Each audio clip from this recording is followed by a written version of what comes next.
기도하겠습니다. 하나님 아버지 감사합니다. 오늘도 귀한 주일 허락하여 주시고 2024년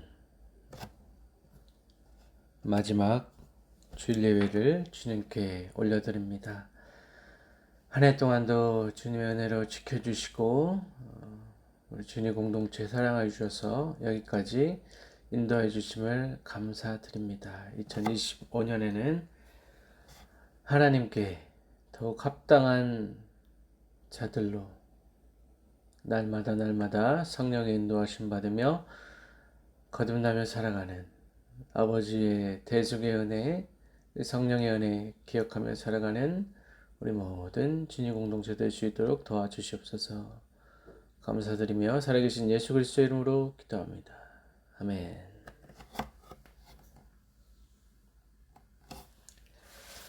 오늘 하나님의 말씀 요한복음 20장 11절부터 18절 말씀으로 하나님의 은혜를 나누고자 합니다. 이제 요한복음의 말씀도 거의 다 마무리되어 가고 있습니다. 주님께서 이 땅에 오셔서 우리를 위하여 십자가에 죽으시고 또 이제는 부활의 역사를 우리와 함께하고 계십니다. 오늘 본문에서는 막달라 마리아에게 나타나시는 예수 그리스도의 모습을 살펴볼 수 있습니다. 예수 그리스도께서 오늘 본문의 말씀을 통하여서 부활하신 후에 막달라 마리아에게 처음으로 나타나심을 우리가 알게 됩니다. 11절 말씀 보면 마리아는 무덤 밖에 서서 울고 있더니 울면서 구부려 무덤 안을 들여다 보았다라고 했습니다. 마리아는 예수님께서 이제 영원히 이 세상을 떠나신 줄로 생각하고 무덤 밖에 서서 슬픔을 보이고 있습니다. 하지만 이 슬픔은 이제 곧 기쁨으로, 영원한 기쁨으로, 영원한 생명으로 그 시대의 마리아에게 또 이 시대를 살아가는 우리 모두에게 영원한 기쁨으로 전환될 것입니다. 12절 말씀, 흰옷 입은 두 천사가 예수의 지체에 누웠던 곳에 하나는 머리편에 하나는 발편에 앉았더라 라고 했습니다. 이거 흰옷 입은 두 천사라는 것은 예수 그리스도의 부활을 상징하면서 또 하나님의 임재 그리고 하나님께서 이 모든 일을 행하셨다는 반증이 되는 것이죠. 그래서 예수 그리스도께서 더 이상 무덤에 머물러 있지 아니하고 이제 모든 사망을 죽임으로 인하여서 영원한 생명을 우리에게 가져다 주었다는 것입니다. 이 대속의 은혜, 이 죽음의 문제를 완전히 해결하시고 죄의 문제를 완전히 해결하시고 이제는 예수 그리스도께서 우리의 참 구세주와 주인으로 다시 한번 우리에게 역사하시는 것입니다. 그때에 또 천사들이 이르되 여자여 어찌하여 우느냐 이르되 사람들이 내 주님을 옮겨다가 어디 두었는지 내가 알지 못함이니이다 라고 했습니다. 마리아의 생각에는 도굴꾼들로 인하여서 또 예수님을 적대하는 세력에 의하여서 예수 그리스도께서 다른 곳으로 또 더 심각하게는 예수 그리스도의 시신을 훼손하는 지경에 이르렀다는 생각을 가졌을 수도 있습니다. 그래서 여러 가지 복잡한 감정으로 또 슬픔으로 인하여서 마리아가 이러한 행동을 하는 것이죠. 그래서 마리아는 이 천사의 존재 자체를 인식하지 못하였기 때문에 이러한 반응을 당연히 할 수밖에 없습니다. 14절의 말씀 보면 이 말을 하고 뒤로 돌이켜 예수께서 서 계신 것을 보았으나 예수이신 줄을 알지 못하더라. 첫 번째로 예수 그리스도가 처음으로 부활하셔서 나타난 것이 바로 이 장면이라고 볼 수 있습니다. 그래서 이 마리아에게 나타나셨다는 것이 또 중요한 포인트가 될 수 있다는 것이죠. 이 동산에서 이전에도 말씀드렸듯이 이 동산이라고 하면 우리가 떠올릴 수 있는 것이 창세기의 에덴 동산입니다.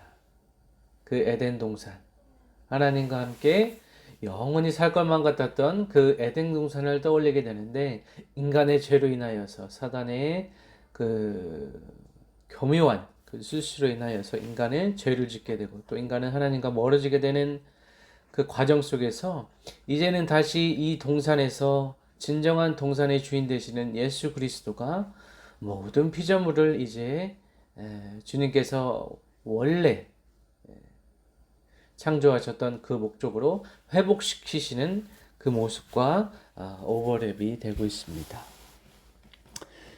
그래서 처음에 예수 그리스도를 알지 못했지만 알아보지 못했습니다. 하지만 예수님께서 여자여 어찌하여 울며 누구를 찾느냐 라고 했습니다. 마리아가 부활하신 예수님을 알아보지 못한 데에는 예수님의 형상에 있어서 부활하신 예수님의 형상에 있어서 어떠한 변화가 있었을 가능성이 있습니다. 그래서 바로 예수님을 알아보지 못했다라고 우리가 추측할 수 있습니다. 누가복음 24장 13절부터 16절에도 엠마오로 가던 두 제자 이 경우를 우리가 떠올릴 수 있고요. 디베라 바다에서 고기를 잡던 7 제자도 요한복음 21장에 이제 나타나는데 처음에는 주님을 알아보지 못했습니다. 그래서 우리가 추측할 수 있는 것은 부활하신 예수 그리스도께서 그 형상에 어떠한 변화가 있었을 것이다 라고 추측할 수 있다는 것이죠. 그 예수님께서 마리아에게 여자여 어찌하여 울며 누구를 찾느냐 하시니 마리아는 그가 동산직인 줄 알고 이르되 주여 당신이 옮겼거든 어디 두었는지 내게 이르소서 그리하면 내가 가져가리이다 라고 했습니다. 예수 그리스도를 찾고자 하는 이 절박한 심정에서 예수 그리스도를 알아보지 못하고 동산직인줄로 착각하면서 마리아는 예수님을 찾고 있습니다. 우리의 영적인 눈이 다 다르다는 것을 우리가 알고 있습니다. 영적인 수준이 다 다릅니다. 그래서 어떠한 사건, 어떠한 사람을 바라보았을 때에 우리의 관점이 다 달라지는 것을 우리가 보게 됩니다. 마리아는 그녀의 수준에서, 그녀의 영적인 수준에서 예수님을 위한 사랑으로 예수님 때문에 살아가고 있었기 때문에 자신의 주인 되시고 구세주 되시는 그분만을 위해서 지금 자신이 할 수 있는 그 어떤 수단 방법 가리지 아니하고 예수님을 찾아 나선 것입니다. 이 말씀하셨을 때에 또 예수께서 마리아야 하시거늘 마리아가 돌이켜 히브리 말로 라보니 하니 이는 선생님이란 말이라 라고 했습니다. 예수님께서 마리아를 부르셨을 때 마리아의 눈이 띄어지고 진정으로 이제 예수 그리스도를 바라보게 되고 또 그 당황한 그 상황 속에서 주님을 라보니라고 말하게 되는 것입니다. 주님이라고 말하지 못하고 당황하여서 라보니라고 칭했음을 우리가 또 생각해 볼 수도 있다라는 것이죠. 그래서 마리아는 예수 그리스도께서 부활하신 사실을 이제 깨닫게 되는 것입니다. 17절 말씀 보면 예수께서 이르시되 나를 붙들지 말라. 내가 아직 아버지께로 올라가지 아니하노라. 너는 내 형제들에게 가서 이르되 내가 내 아버지 곧 너희 아버지 내 하나님 곧 너희 하나님께로 올라간다 하라 하시니 라고 했습니다. 주님께서 말씀하시기를 이제 더 이상 나를 붙들 필요가 없고 이제 예수 그리스도께서 승천하신다고 말씀하시고 이제 너는 증인이 되어서 부활의 증인이 되어서 온 세상 만민에게 나의 부활을 전하여라 말씀하십니다. 그리고 주님께서는 이제 너희 아버지 내 하나님 우리가 하나님 안에서 온 가족이 된다라는 것이죠. 예수 그리스도를 믿음을 통하여서 하나님 안에서 우리는 온 가족이 되는 것입니다. 그래서 너희 하나님께 올라간다 하라 라고 했습니다. 그때 마리아가 가서 제자들에게 내가 주를 보았다 하고 또 주께서 자기에게 이렇게 말씀하셨다 이르니라 라고 하면서 오늘의 말씀이 맞춰지고 있습니다. 주님께서 내 아버지 곧 너희의 아버지라고 말씀하십니다. 이제 하나님은 아들이신 예수님의 아버지이실 뿐 아니라 이제 예수님을 통해 하나님을 알게 된 모든 제자들, 그 제자들의 아버지가 되시기 때문에 이제는 우리가 하나님과 아들과 아버지의 관계로서 예수 그리스도를 통하여서 더욱 하나님과 친밀하게 하나님과 가까운 자로 살아갈 수 있다라는 그 통로를 주님께서 열어주셨다라는 것입니다. 오늘 말씀 정리해 보자면 주님께서 이제 최초로 막달라 마리아에게 그 여인에게 나타나십니다. 당시의 여인이라고 하면 사회 계층에서도 소외받고 멸시 천대받을 수 있는 그러한 계층이었습니다. 또 막달라 마리아의 신분이 미천한 신분이었기 때문에 어쩌면 예수 그리스도께서 의도적으로 마리아에게 다가가신 걸 수도 있습니다. 처음 마리아에게 주님의 모습을 우리가 볼 수 있게 된 것입니다.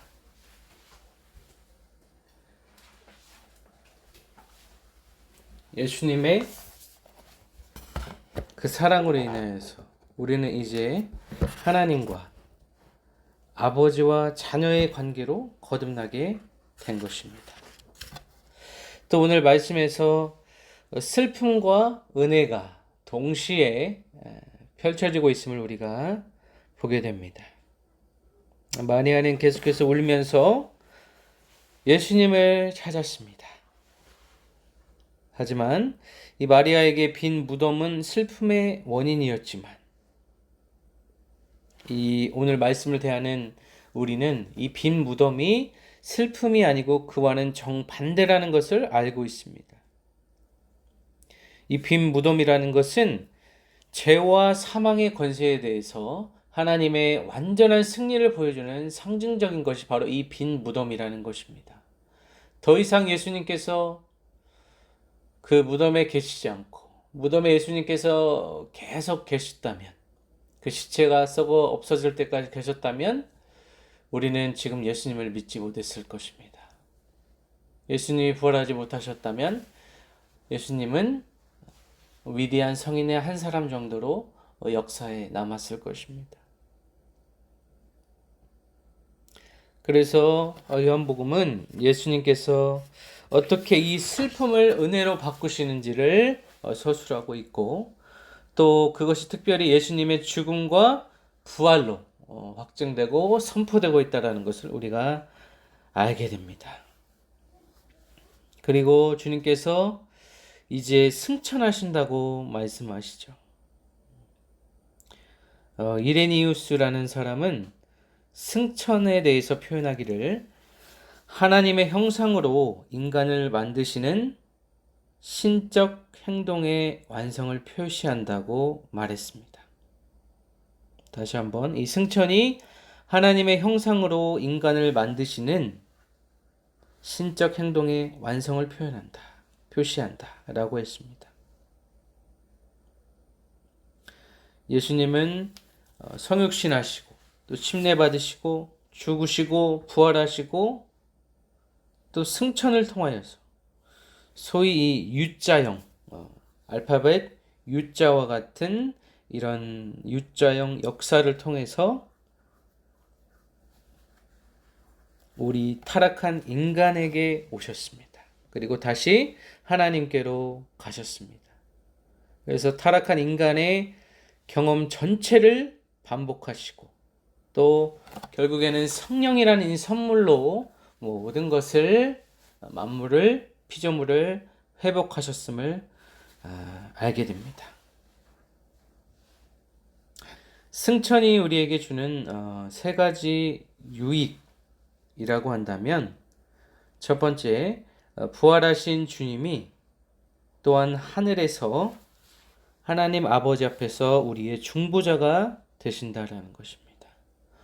부활하신 주님이 우리 인생 전반에 걸쳐서 우리 인생의 중보자, 우리를 위해서 끝까지 기도하시고 인도하시고 우리의 인생을 하나님의 계획 안으로, 하나님의 섭리 안에서 우리가 살아갈 수 있도록 예수 그리스도께서 우리의 중보자가 되신다는 것. 그리고 두 번째, 우리의 육신이 그리스도 안에서 하늘에 있다는 것이고, 이것이 머리 대신 그리스도가 그분의 지체인 우리도 그분께로 이끌어 올리실 것에 대한 확실한 보증이 된다는 것입니다. 주님께서 머리 되시고 우리가 주님의 지체가 되기 때문에 결국 우리도 예수님께로 이끌어 올라갈 것이라는 확실한 보증이 된다는 것이죠. 이 승천이라는 것이. 셋째, 그리스도가 그분에게 상응하는 보증으로 성령을 이 땅에 우리에게 보내신다는 것입니다. 이 승천의 의미에 대해서 우리가 계속해서 살펴보고 있다는 것입니다. 그래서 이 승천이 결국 성령의 선물로 우리에게 다가오게 된다는 것이고, 이것이 우리의 유업이고 주님께서 우리에게 허락하신 약속이며 보장이라는 것입니다. 그래서 오늘 본문의 말씀은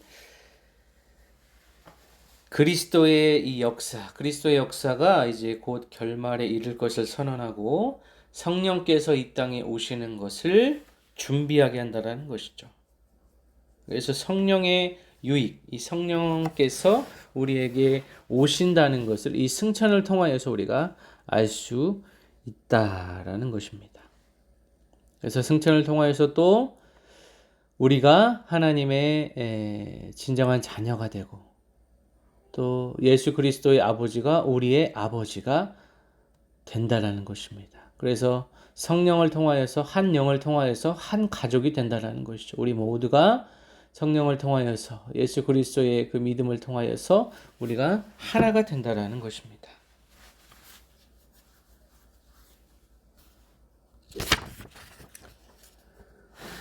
오늘 말씀에서는 성자 하나님이 시작하신 사역이 이제 결말을 향하여서 나아가고 있습니다. 지금도 진행 중이지만 이제 예수 그리스도의 지상 사역이 이제 마무리되는 시점에 와 있습니다. 그래서 하나님께서 예수 그리스도를 이 땅에 보내셔서 또 그분의 사역을 완성하시는 단계에 나타나 있습니다. 그래서 주님께서 부활하시고 또 부활의 증인을 통하여서 그 증인의 증인을 통하여서 주님께서 주신 그 말씀을 붙들고 오늘날까지 우리가 부활의 증인으로 살아갈 수 있다라는 것입니다. 그래서 하나님 아버지께서 우리의 아버지가 되심, 이 아버지 되심이 모든 제자들에게 적용되고 또 그 제자들의 그 삶까지 이어져 내려와서 우리 삶에 영향을 미치고 오늘날 수많은 교회가 그 제자의 제자들로 또 우리들로 인하여서 그 명맥을 이어나가게 된다는 것입니다. 곧 이것이 성령의 은혜이고 하나님 아버지의 섭리가 된다라는 것이죠. 그래서 지금 이 땅을 살아가는 모든 그리스도인을 형제 자매라고 할 수 있는 것이 곧 이 예수 그리스도의 죽음과 부활과 승천을 통하여서 또 성령이 하나 되게 하심을 통하여서 우리가 하나 된 인생을 살아갈 수 있다라는 것입니다. 주님은 우리에게 오늘날 이 시간에도 말씀하고 계시는 것 같아요. 내가 부활했으니 너희는 아무 걱정 없이, 내가 너희와 함께 있으니 너희는 이 세상의 풍파를 만날 때에도 그 어떤 고난과 역경 속에서도 나와 함께 가자, 내 손을 잡고 나와 함께 가자, 주님께서 말씀하시는 것 같습니다. 그리고 이 땅을 살아갈 때에 우리와 함께할 수많은 이 형제자매를 우리에게 허락하여 주셨습니다. 우리 인생이 혼자가 아니고 예수 그리스도를 믿는 그 믿음의 공동체 안에서 우리 모두가 형제자매가 되어서 가족이 되어서 이 땅을 살아갈 수 있는 그 원동력, 그 원천이 성령의 은혜를 통하여서 하나된 가족의 힘을 통하여서 우리가 살아갈 수 있다라는 것입니다. 막달라 마리아가 제자들에게 가서 주를 보았다 하고 또 주께서 자기에게 이렇게 말씀하셨다 라고 증언한 것처럼 우리 인생의 목적이 주님을 전하고 이 지상 대명령을 성취하면서 살아가야 하는 것이 우리 인생의 우선순위가 되기를 바랍니다. 그래서 모든 것이 주님께로 초점이 맞춰져서 주님께서 이 땅에 와서 행하신 행적과 그의 말씀과 또 이제는 승천하셔서 성령으로 우리와 함께 하시는 그 예수 그리스도 바라보며 살아가시기를 바랍니다. 이 땅에는 수많은 유혹과 쾌락이 우리를 기다리고 있습니다. 그래서 우리가 우편을 선택할 것인지 좌편을 선택할 것인지 하나님의 길을 선택할 것인지 사단의 길을 죄의 길을 선택할 것인지 하려 해도 수없는 이 선택지 가운데서 부디 하나님의 길을 선택하시고 또 성령의 인도하심 받아서 이제는 부활의 증인으로 이 세상에서 당당하게 죽음을 이기심으로 부활하신 그 승리의 역사를 걸어가신 예수 그리스도 따라서 그분의 발자취 따라서 그분의 흔적 따라서 살아가시는 우리 모든 진유 공동체 되기를 예수 그리스도의 이름으로 간절히 축원합니다. 기도하겠습니다. 아버지여 부족한 종이 말씀을 전했습니다. 아버지여 이 땅을 살아갈 때 어떻게 살아가는지 우리가 알지 못합니다. 하지만 분명한 것은 하나님의 은혜로 그 성령의 은혜로 우리가 하루하루 살아갈 수 있다는 것입니다. 주님께서 지켜주시지 아니하면 주님께서 죄의 문제를 해결해 주시지 않았더라면 하나님께서 은혜를 주시지 않는다면 우리는 한날도 한시도 살아갈 수 없는 연약한 존재임을 고백합니다. 이 세상이 악하고 타락하고 음란하고 부패하고 아버지 하나님 자신의 유익만 위해서 살아가는 이 시대 가운데 온전히 하나님의 유익, 예수 그리스도의 유익을 위하여서 살아가는 우리 모든 진유 공동체 될 수 있도록 도와주시고 모든 그리스도인 될 수 있도록 아버지여 도와주시기를 원합니다. 성령께서 이 시간 역사하셔서 우리의 모든 지체들 아버지 하나님 우리의 손과 발이 온전히 주님을 위해서 살아가는 인생들 될 수 있도록 도와주시옵시고 부활의 증인으로서 아버지 하나님 더욱더 거룩하게 이 세상의 빛과 소금의 역할을 감당하면서 하나님의 영광 드러내며 살아가는 인생들 될 수 있도록 아버지여 도와주시옵소서. 성령께서 분명히 깨닫게 하시고 분별력 허락하시고 이 악하고 음란한 세대 가운데 더욱 깨어서 기도하면서 아버지의 뜻이 무엇인지 날마다 간구하며 그분의 뜻대로 그분의 말씀대로 살아가는 우리 인생 될 수 있도록 아버지여 도와주시옵소서. 아버지 하나 우리의 인간이라는 것은 연약하고 죄에 취약하고 이 세상의 유혹에 쉽게 넘어지는 것이 이 인간이라는 존재라는 것을 또 나 자신이 그러한 존재라는 것을 분명히 깨닫고 살아갈 수 있도록 도와주시옵시고 아버지 하나님 주님의 말씀 앞에 겸손하고 순종하는 자세로 교만하지 아니하고 아버지 하나님 정결한 삶 살아날 수 있도록 아버지여 도와주시옵소서. 감사드리며 살아계신 예수 그리스도의 이름으로 기도합니다. 아멘.